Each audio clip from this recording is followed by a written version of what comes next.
The first thing I learned about the silence of the forest is that it's never truly silent. There's always the whisper of the wind through the pines, the distant crackling of branches under the weight of the snow, the occasional song of some solitary bird defying the Rocky Mountain winter. My name is Thomas Brennan. I'm 52 years old, and I've spent the last 3 decades cutting wood in the forests of northern Montana. I'm not a man of many words. I never have been. But there's a story I carry with me, a story that haunts me on the coldest nights when the wind howls against the walls of my cabin and the shadows seem to move on their own. It was January 1998. Winter had arrived with unusual fury that year, dumping more than 3 meters of snow on the mountains and turning the roads into frozen rivers of treacherous ice. I was working in a remote area, about 40 kilometers north of Whitefish, in a region the ancients called Devil's Backbone. The name was no coincidence. The topography was brutal, with steep ravines and cliffs that appeared out of nowhere, hidden by dense vegetation. Many men had been lost in those mountains over the years, and some were never found. I was alone that season. My usual partner, a fellow named Dale Hutchins, had broken his leg in November, and the lumber mill couldn't find a replacement willing to brave that particularly harsh winter. I didn't mind much at the time. I always preferred the solitude of the trees to the company of other men. There's something purifying about hard work, about the sweat freezing on your brow as the axe bites into the wood, about the smell of fresh sap mingling with the icy air. It's meditative, almost spiritual.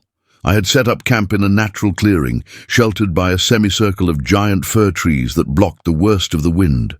My tent was a sturdy structure, designed for temperatures that easily reached 20 degrees below zero. It had a small, wood-burning stove that kept the interior tolerable, though never truly warm. My routine was simple and unchanging. Wake before dawn, eat something hot, work from 7 in the morning until nightfall, return to camp, prepare dinner, maintain the equipment, and sleep. The days blended into one another, marked only by the growing pile of cut logs and the slow movement of the sun across the grey sky. It was on a Monday in the middle of the 3rd week of January that things began to change. I remember it clearly because it was the day I usually checked the radio to confirm it was still working. The nearest radio station made a weekly call to make sure I was alive. That morning I woke up with a strange feeling, an indefinable discomfort that settled in my stomach like a cold stone. The silence was different, heavier, more expectant. I stepped out of the tent and immediately noticed something was wrong. The snow, which had stopped falling 2 days earlier, was marked with footprints. Not my footprints. These were larger, wider, and followed a strange pattern, as if whatever made them was moving erratically, sometimes shuffling its feet, other times taking long, deliberate strides. They circled my camp in a wide arc, coming from the tree line to the east, passing about 20 meters from my tent and disappearing back into the forest to the north. My first reaction was pragmatic. Bears. It had to be a bear that had woken up out of season, perhaps disturbed from its hibernation. But something didn't add up. The footprints were too large, even for an adult bear, and the gait pattern was completely wrong. Bears leave distinctive marks, with visible claws and a distinct impression of the pads. These footprints were more ambiguous, almost humanoid in basic form, but distorted, elongated. I spent the morning working, but I couldn't get those footprints out of my head. I checked my rifle, a Winchester .30-06 caliber that I always kept loaded during the winter season. Not out of paranoia, but out of sensible precaution. Hungry animals could be unpredictable, and the solitude of the place meant there was no help for miles around. The sun barely managed to penetrate the thick cloud cover, casting everything in a grey, diffuse light that made the shadows seem deeper and more menacing than they should be. When I returned to camp late in the afternoon, I found new footprints. This time, they were closer, coming within 10 meters of my tent. Whatever it was getting bolder. I examined the marks more carefully, crouching beside them, comparing them to my own hand. They were enormous, perhaps 35 centimeters long, with 5 distinct but grotesquely elongated toes. The snow around them was disturbed, as if the weight were unevenly distributed. That night, I lit the stove earlier than usual and kept my rifle by my side while I prepared dinner. Darkness fell quickly on the winter mountains, and with it came a bone-chilling chill, no matter how many layers of clothing you wore. I sat inside the tent, listening to the wind begin to blow, first gently, then with increasing intensity, until it howled through the valleys like a tormented living creature. Around 10 o'clock at night, I heard the first sound. It was difficult to describe. A long, deliberate scratching against something solid, coming from somewhere near the pile of wood I had cut and stacked about 15 meters from the camp. I grabbed my rifle and flashlight, put on my heavy coat, and went out to investigate. The temperature had dropped drastically, and my breath formed dense clouds that froze almost instantly on my eyebrows and beard. The flashlight cut through the darkness in a narrow cone of yellowish light. I swept the beam over the pile of wood, but saw nothing but the carefully stacked logs, their cut surfaces glistening with a thin layer of ice. Then, on the periphery of the light, I caught a movement. Something large and dark, moving among the trees with a speed that seemed impossible for its apparent size. I pointed the flashlight directly at it, but whatever it was had already vanished, leaving only swaying branches and a small avalanche of snow falling from a disturbed pine tree. My heart was pounding now, not exactly from fear, but from a primal adrenaline rush that recognized the presence of a predator. I stood there for several minutes, my flashlight scanning the forest, my rifle at the ready, but nothing else moved. The wind had temporarily stopped, and the silence that followed was almost deafening. I returned to the tent, locked the entrance as best I could, and spent the rest of the night awake, listening to every little sound, every creak of the canvas, every distant twig snap. When dawn finally arrived, pale and reluctant, I forced myself out and checked the perimeter. The new footprints were everywhere. Whoever or whatever it was had circled my camp repeatedly during the night, getting closer each time. Some of the marks were only 3 meters from the tent. He could see where the creature had stopped and stayed there, the deeper footprints indicating time spent observing. The idea of something watching me while I was vulnerable inside the tent filled me with an unease I couldn't shake off. I decided to check the radio. I needed to report this, get some guidance, maybe even ask to be temporarily removed until they could investigate what was happening. But when I turned the equipment on, I found only static. I tried all the channels, adjusted the antenna, checked the connections. Nothing. The radio was dead, or something was interfering with the transmission. The isolation that had previously been comfortable suddenly felt oppressive, almost claustrophobic, despite the vast open space of the forest around me.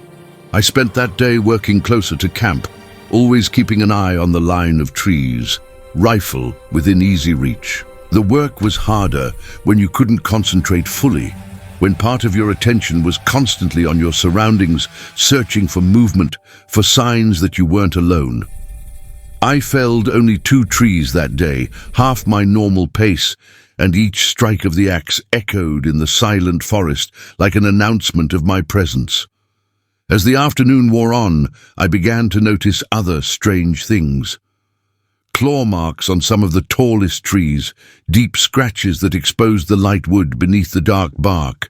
They were recent, the sap still sticky and not completely frozen. They had 4 parallel grooves, spaced in a way that suggested something with articulated, yet incredibly strong, fingers. One of the marks was almost 3 meters high on the trunk, well above what any bear could reach, even stretched out to its full extent. I also found what appeared to be the remains of a moose, or rather, what was left of it. The bones were scattered in a small depression about 100 meters from my camp, broken and shattered in a way that suggested brute force. The flesh had been torn off, not cut, leaving irregular marks on the bones. The snow around was stained dark red, already half frozen. Judging by its appearance, the death had occurred recently, perhaps the previous night or that same morning. What disturbed me most was the way the bones were arranged. It wasn't random. There was an almost deliberate pattern, as if someone had purposefully arranged the remains. The ribs formed a semicircle. The skull was positioned in the center, looking directly towards my camp. It could be coincidence, the result of a predator dragging pieces to different locations, but my instinct screamed that there was something more, something intentionally threatening in that arrangement. I returned to camp before nightfall, determined to strengthen my defenses. I lit a large fire outside the tent, feeding it with green wood that would produce plenty of smoke and light. Animals normally avoid fire. It was one of humanity's most primitive advantages, our first shield against nocturnal predators. I prepared more ammunition for the rifle, checked the hunting knife I always carried on my belt, and made a mental inventory of everything I could use as a weapon if necessary. Night fell like a black curtain being drawn over the world. The bonfire crackled and burst, sending dancing sparks into the dark sky. I sat with my back against a tree, rifle in my lap, forcing myself to stay alert. The hours dragged on. Midnight passed. 1 in the morning. 2. The cold was beginning to penetrate even through my heavy clothes, and I periodically got up to walk in circles, keeping my circulation going. It was 3:15 in the morning when it happened. I know the exact time because I had just checked my watch, an action that had become a reassuring ritual, a confirmation that time was still passing normally. The sound came from all sides at once, a cry unlike anything I had ever heard before. It wasn't animal, not in the conventional sense. It was deep and growling, but with an almost vocal quality, as if something was trying to form words but couldn't quite manage it. The sound reverberated through the valleys, echoing and multiplying until it seemed as if there were a dozen creatures around me. I jumped to my feet, rifle raised, turning to try and pinpoint the source of the sound. The campfire, which had been so bright and comforting, now seemed insignificant, its light stretching only a few meters before being swallowed by absolute darkness. My heart pounded so hard I could hear it in my ears, a primal drum beating the rhythm of pure fear. Then I saw the eyes, 2 points of reflected light, shining on the edge of the campfire's circle of light. They were high, perhaps 2.5 meters off the ground, and separated by a distance that suggested a head of impossible proportions. They remained there for several seconds, watching me, and I sensed an intelligence behind that gaze, a consciousness that was profoundly disturbing. It wasn't the empty hunger of a common predator. It was something more calculated, more conscious. I fired the rifle. The crack echoed through the mountains, and the recoil hit my shoulder with familiar force. I saw the snow explode where the projectile struck, but the eyes had already disappeared. There was no cry of pain, no sound of anything being hit. I reloaded quickly, my hands trembling slightly, not from cold but from pure adrenaline.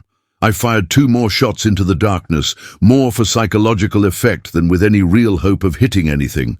The silence that followed was worse than the scream had been. It was heavy and expectant, as if the entire forest were holding its breath. I fed the fire with more wood, building it up until the flames were so high it was almost dangerous. The light painted the surrounding trees in dancing shades of orange and red, making the shadows leap and contort in ways that played with my already frayed nerves. I didn't dare sleep. I remained seated, vigilant, watching the line of trees, waiting for those eyes to appear again. When dawn finally arrived, slow and grey, I was exhausted, mentally and physically drained in a way that hard work never could. The daylight brought a measure of relief, but also the stark awareness that I couldn't continue like this. Something had to change. I made a decision. I would walk back to the nearest road, about 15 kilometers to the south, and look for help. It was risky to leave the equipment and the cut wood, but my life was worth more than any amount of logs. I packed essential supplies in a backpack, took my rifle and all the ammunition I had, and began the journey as soon as I had enough light to navigate safely. The snow was deep, and the path was difficult. I followed an old hunter's trail that I knew from previous seasons, but the recent snowfall had covered many of the familiar markings. The trees closed in around me, creating a dark green corridor that seemed to stretch endlessly. The silence was absolute, broken only by the sound of my own heavy breathing and the crunch of snow under my boots. I had walked perhaps 5 kilometers when I realized I was being followed. I didn't see anything directly, but there were signs.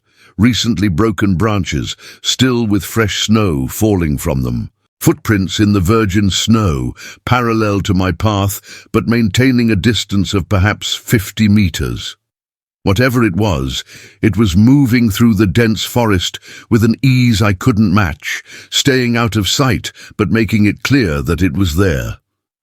I stopped several times, turning quickly, rifle at the ready, but I never saw anything but endless trees and white snow. The feeling of being watched was oppressive, a physical weight on my shoulders. I forced myself to continue, walking faster now, ignoring the burning in my legs and the stabbing pain in my chest as the cold, thin air cut into my lungs. It was in a small clearing, perhaps halfway to my destination, that I found the bodies.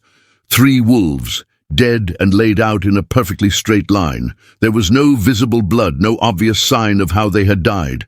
Their pelts were intact, their eyes open and glassy, staring at the grey sky.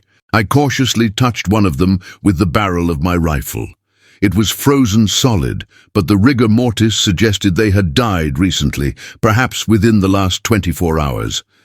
The arrangement was impossible to ignore. It was right in my path, like a warning or a show of power.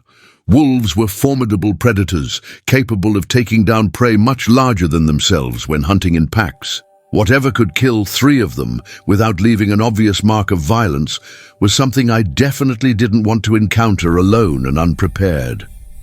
I circled around the bodies, giving them a wide arc, and continued on. The sun was beginning to decline, although it was still only mid-afternoon. Winter days were short at that latitude, and I didn't want to be in the forest after dark. I quickened my pace, almost running now when the terrain allowed, ignoring my growing exhaustion. Then I heard the scream again, much closer this time, coming from somewhere to my right. It was that same impossible sound, half animal, half something else, laden with a rage or warning that made every hair on my body stand on end. It was followed by another scream, this one from my left and then a third, directly ahead. I was surrounded. I stopped, spinning in a slow circle, rifle raised, trying to pinpoint the source of the sounds. The forest remained silent and still, but I could feel the presence, multiple presences watching me from their hiding places among the trees. My breath came in gasps, my heart pounding so hard I thought it would explode.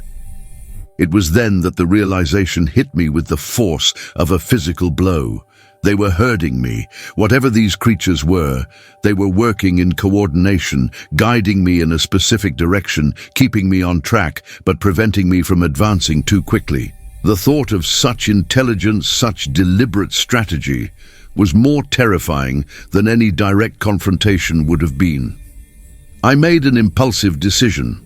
Instead of continuing along the trail, I turned sharply left and began to struggle through the deep snow, straying from the established path. It was much harder, the snow reaching my knees in places, branches whipping my face and clothes, but I had to break the pattern they had set. The reaction was immediate.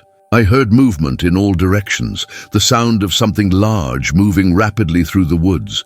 Crows burst from a tree ahead of me, their harsh cawing echoing through the cold air. I kept forcing my way through, not looking back, focused only on putting distance between myself and my unseen pursuers. I emerged into another clearing, this one dominated by a rocky outcrop that rose like a small mountain amidst the trees.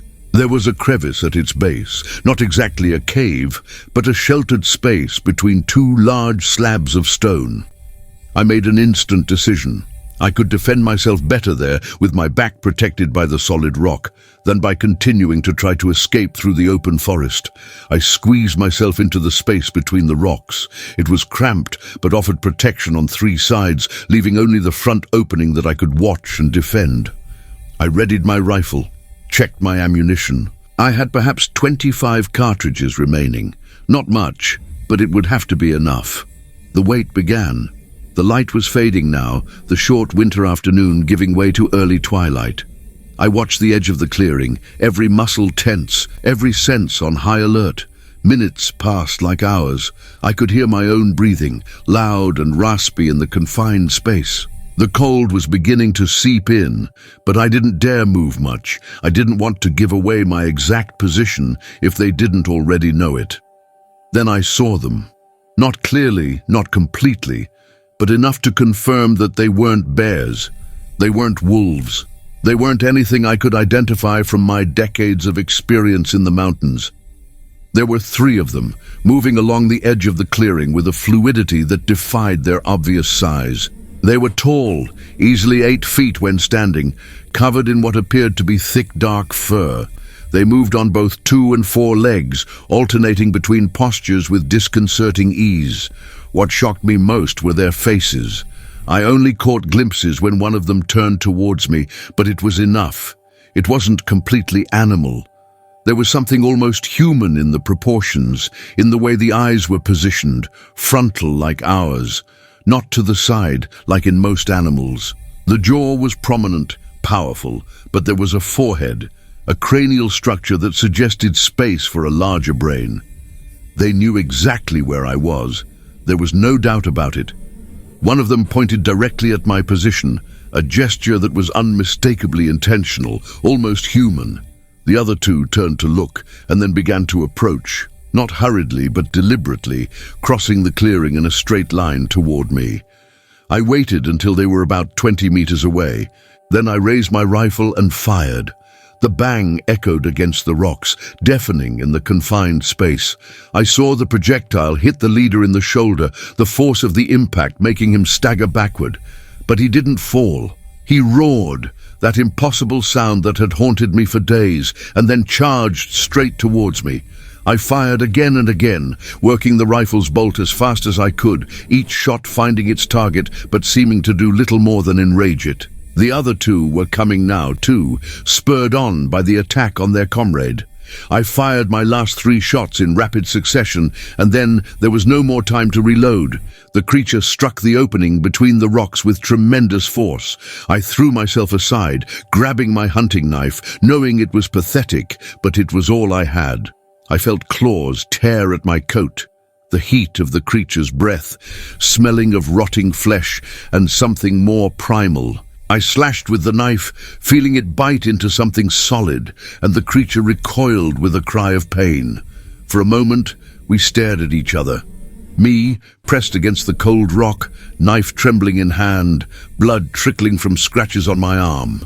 Her, blocking the way out, dark blood staining her fur from bullet wounds and the knife cut. Her eyes, those terrible, intelligent eyes, studied me with what I could only describe as curiosity. Then, inexplicably, he retreated. He didn't flee, he didn't run, he simply took a few steps back and turned, walking back across the clearing toward the line of trees. The other two followed him, one of them noticeably limping from a gunshot wound to the leg.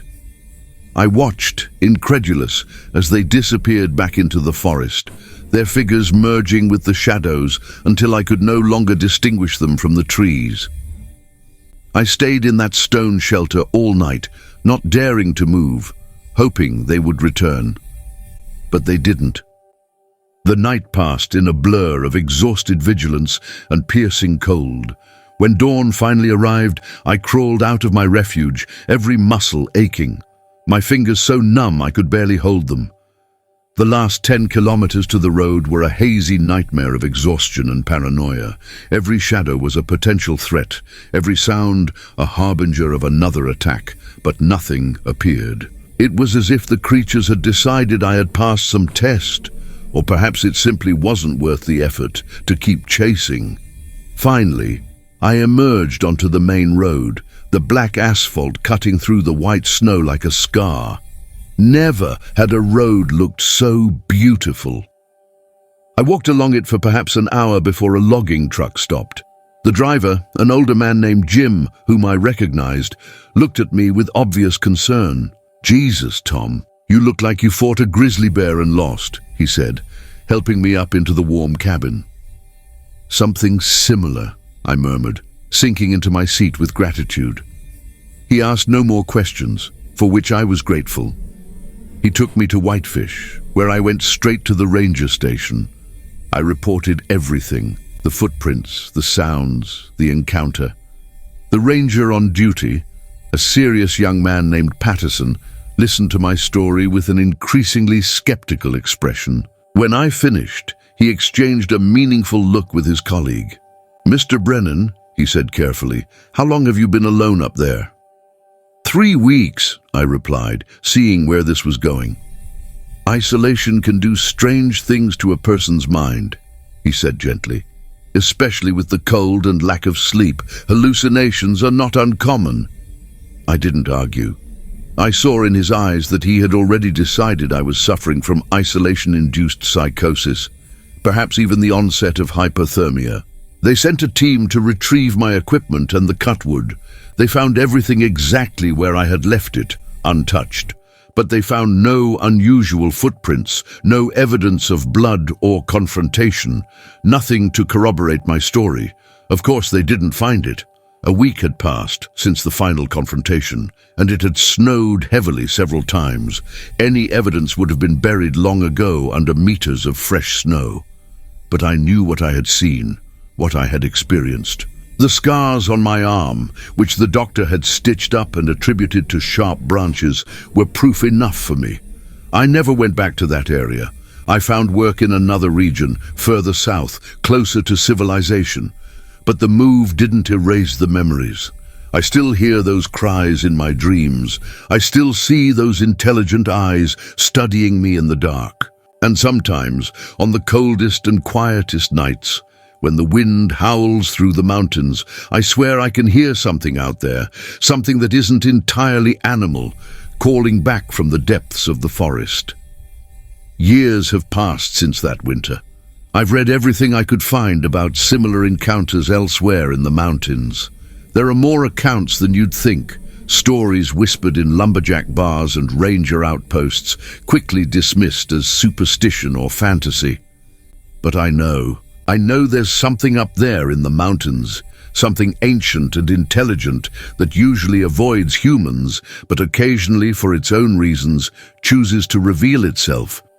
I tried to get back to normal life. I married a good woman named Sarah, whom I met in a coffee shop in Kalispell 2 years after the incident. I never told her the whole story, only that I had a difficult encounter with wildlife that made me rethink my career. She accepted that, accepted the nights I woke up sweaty and breathless, accepted my reluctance to camp or venture too far into the woods. We had a daughter, Emily, who is now 16 and wants to study wildlife biology. The irony doesn't escape me.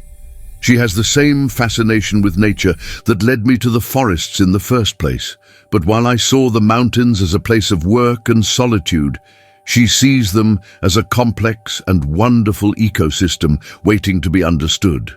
I tried to support her, But there's a voice inside me that screams warnings every time she talks about doing fieldwork in the most remote areas. It was last fall, almost 27 years after that terrible winter, that I received an unexpected visit. A man appeared at my door, introducing himself as Dr. Marcus Webb, an anthropologist from the University of Montana. He had a worn leather briefcase under his arm and eyes that seemed to have seen more than they should have. "Mr. Brennan," he said, his voice careful, "I know this may sound strange, but I'm conducting research on anomalous encounters in the Rocky Mountains. Your name appeared in an old Forest Service report from January 1998. I would very much like to speak with you if you are willing." I almost slammed the door in his face. I'd spent nearly 3 decades trying to forget, trying to convince myself that maybe the Rangers were right. Maybe it was all a product of isolation and exhaustion. But something in his expression, a recognition, an understanding that went beyond mere academic curiosity, made me hesitate. "Come in," I said finally. We sat at the kitchen table. Sarah was at work and Emily at school, so we had the house to ourselves. Dr. Webb opened his folder and spread photos across the table. My heart began to beat faster as I looked at them. Footprints in the snow, claw marks on trees, blurred images of something large and dark moving among the trees. "These are from different locations," he explained. "Northern Montana, Idaho, remote parts of Washington and Oregon. There are also reports from Canada, Alaska, even the mountainous regions of California. The pattern is consistent. Large creatures, bipedal when they want to be, avoiding contact but occasionally interacting with humans in ways that suggest significant intelligence." "Why are you telling me this?" I asked, my voice harsher than I intended. "Because you are one of the few who survived a prolonged encounter and are willing to talk about it, even if only in official reports that attempted to discredit your experience." He leaned forward. "Mr. Brennan, I am not here to prove or disprove the existence of Sasquatch, Bigfoot, or whatever other name people use. I am here because I believe there is something out there that deserves to be understood, not hunted, not exploited, but respected and studied from afar." I told him everything. Every detail I had kept to myself all those years poured out in a torrent. The mended bones, the dead wolves, the final confrontation on the rocks, the intelligent eyes that studied me before letting me live. When I finished, I felt strangely light, as if a weight I had carried for decades had finally been shared. Dr. Webb listened without interrupting, making occasional notes. When I finished, he remained silent for a long moment. "What you experienced," he finally said, "aligns with several other highly credible accounts. The territorial behavior, the display of power, the progressive warnings before direct confrontation, and most significantly, the decision to spare you. That's what fascinates me. If these creatures were simply large, aggressive animals, you wouldn't be here. But they chose to let you go. Why? I had asked myself that 1,000 times over the years. Perhaps because you passed their test. You didn't encroach deeper into their territory. You respected the warnings eventually. You fought when forced, but not with the intention of extermination. Or perhaps, he paused, they have their own ethics, their own codes of conduct that we don't fully understand. He left me his card and asked me to contact him if I remembered any other details or if anything else happened. He promised to keep my identity confidential in any research he published. After he left, I sat for a long time, looking at the photographs he had left, a kind of physical validation that I wasn't crazy, that what I experienced was real. That night, I told Sarah everything. She listened silently, her hand finding mine on the table. When I finished, she simply nodded. "I knew there was something," she said softly. "Something more than just a difficult encounter. You scream in your dreams, Tom. You always have. And the way you look at the mountains sometimes, as if you're seeing something no one else can see. Do you think I'm crazy? No, she replied without hesitation. I think you experienced something extraordinary and terrifying, and you've spent the last 27 years trying to process it alone. Maybe you don't need to anymore. This conversation changed something between us. The truth, even an impossible truth, was better than the silence that had settled in our marriage like a persistent fog. A few months later, I received another phone call. It was Dr. Webb again, his voice strained with barely concealed excitement. Mr. Brennan, you need to see this. There's a research team installing motion-activated cameras in an area about 80 kilometers from where you had your encounter. They captured something definitive. He emailed me the video. I watched it alone in my office, my hands trembling as I clicked play. The footage was grainy, filmed at night with an infrared camera. For several seconds, there was nothing but trees and bushes swaying gently in the wind. Then she appeared. A massive figure, walking on two legs, with a gait that was unmistakably bipedal, but distinctly non-human. She stopped directly in front of the camera, so close that she filled almost the entire frame. For a full 3 seconds, she stood there and then turned her head, looking directly into the lens. Even through the grainy image, even after all these years, I recognized those eyes. They were the same eyes that had studied me that night on the rocks, that ancient and inscrutable intelligence. And then, in a movement that chilled my blood, the creature raised a hand, those long, articulated fingers stretching toward the camera, almost touching the lens, before turning and disappearing back into the forest. The video ended. I sat in the darkness of my office, tears streaming down my face, not from fear, but from overwhelming relief. I wasn't crazy. I never had been. And somewhere up there in the mountains, they were still there, living their lives parallel to ours, occasionally crossing into our world but mostly remaining in the shadows, in the wild areas that still held secrets. I called Dr. Webb back. What are you going to do with this footage? There was a long pause. That's the question, isn't it? Part of me wants to shout it to the world, to present irrefutable evidence. But the other part, the part that has studied these encounters for years, understands that public knowledge could be the worst possible outcome for these creatures. Imagine the hordes of hunters, researchers, and tourists invading their last remaining wild areas. So what are you going to do? I'm going to document everything.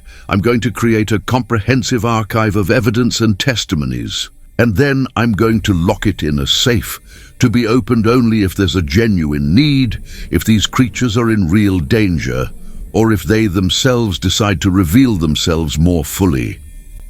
He took a deep breath. Sometimes the greatest respect we can show is to keep our distance.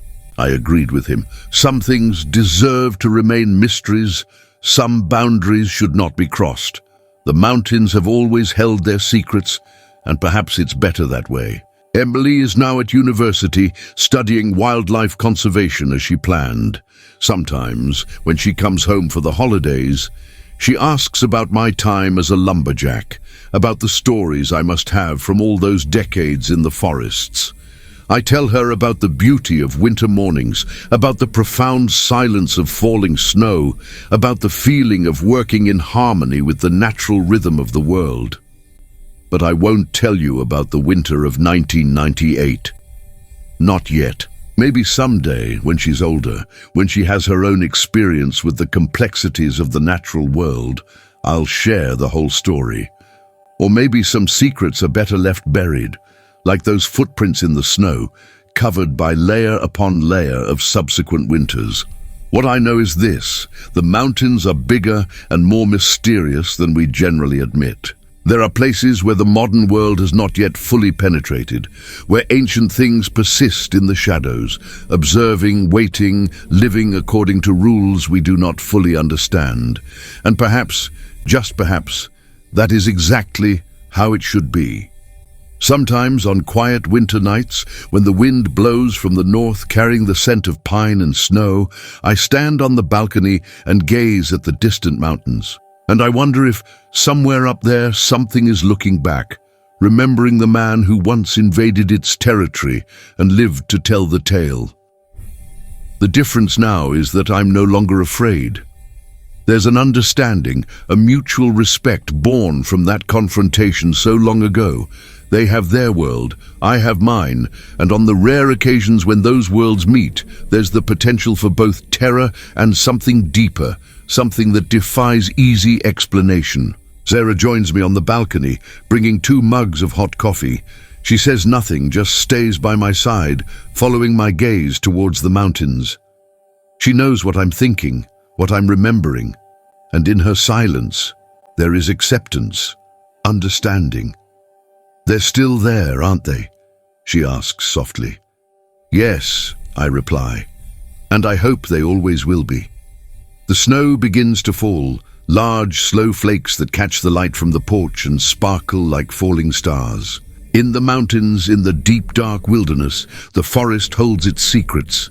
And I, Thomas Brennan, former lumberjack, husband, father, am just another person who has learned that there is more between heaven and earth than our philosophy dreams of. This is my story, this is my truth, and if you ever find yourself alone in the depths of the winter forest, if you hear sounds you can't explain, if you see footprints that don't fit any known pattern, remember this: you're not crazy. The world is vast and strange and wonderful, and some of its greatest wonders prefer to remain hidden. Respect that, respect them, and perhaps, like me, you will live to tell your own impossible story. The wind howls through the pine trees, carrying with it the distant call of something that is not quite animal, not quite something else, but something in between, something ancient, something free. And in that sound, I find not terror, but a strange kind of peace. The mountains call, they always call, but now finally, I've learned to listen without needing to answer.